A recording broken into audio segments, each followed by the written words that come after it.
Jilin, Iran. Iranian authorities are moving to allow for tougher punishment of cooperation with foreign governments after a 12-day war with Israel and the United States ended with a ceasefire on Monday. In a late Tuesday written message addressed to the Iranian nation, President Masoud Pezeshkian claimed a historic victory and said plans to sow discord and division among Iranians would fail. At the same time, the country's parliament and judiciary are advancing efforts to enforce more serious punishment against any action viewed as damaging to national security. The Iranian parliament on Monday approved a plan to intensify punishment for espionage and collaborators with the Zionist regime, Israel, and hostile countries against national security and interests. Ali Reza Salimi, a member of the presiding board of the parliament, said any intelligence or espionage activity or practical action that would favor Israel, the U.S., and others could, as part of the proposal, be considered an example of corruption on earth, a crime that carries the death penalty. The legislation also targets people linked to weapons that can kill or create chaos and terror, as well as those who receive money, property, or cryptocurrencies in exchange for services to hostile states. The bill is expected to give the security forces a freer hand, according to the lawmaker.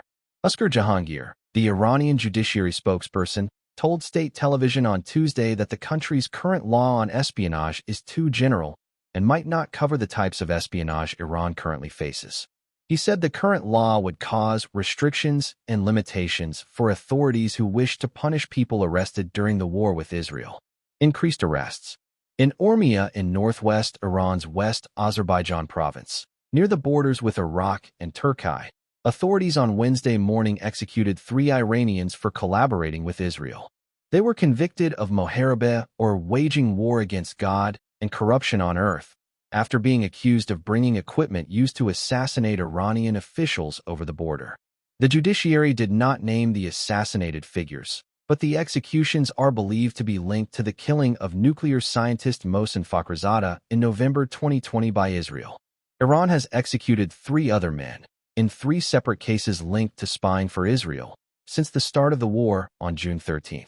More than 600 people were killed by Israeli attacks in Iran during the conflict, with many attacks, particularly those on the first night of bombing, when several Iranian military commanders were killed, linked to Israeli intelligence-gathering operations.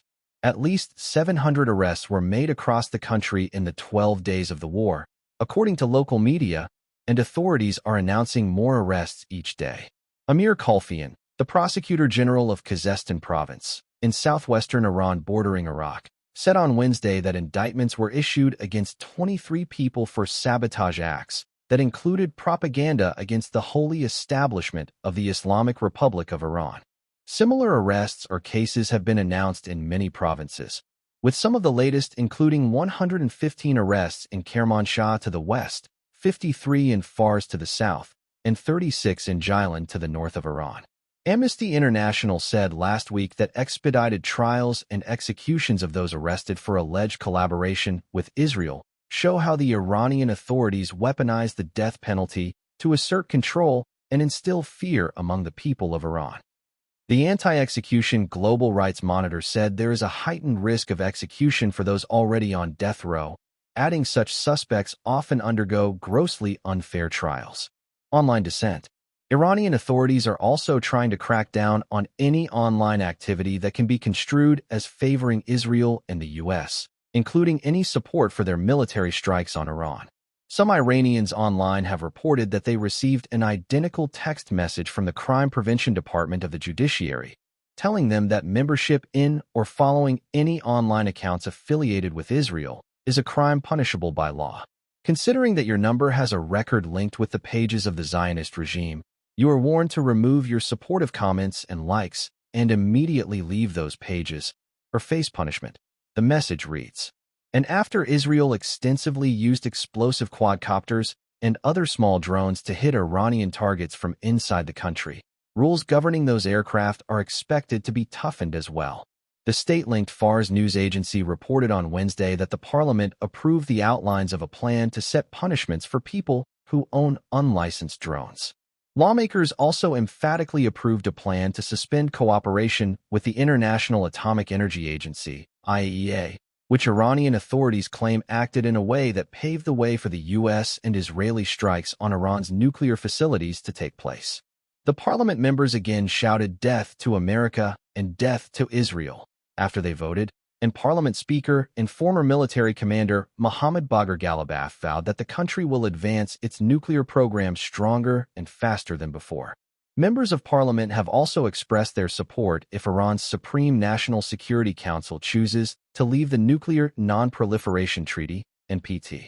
U.S. media outlets, including CNN, reported that U.S. military strikes on Sunday failed to destroy the Iranian nuclear facilities buried deep in the mountains, which angered U.S. President Donald Trump, who insisted that the sites were taken out.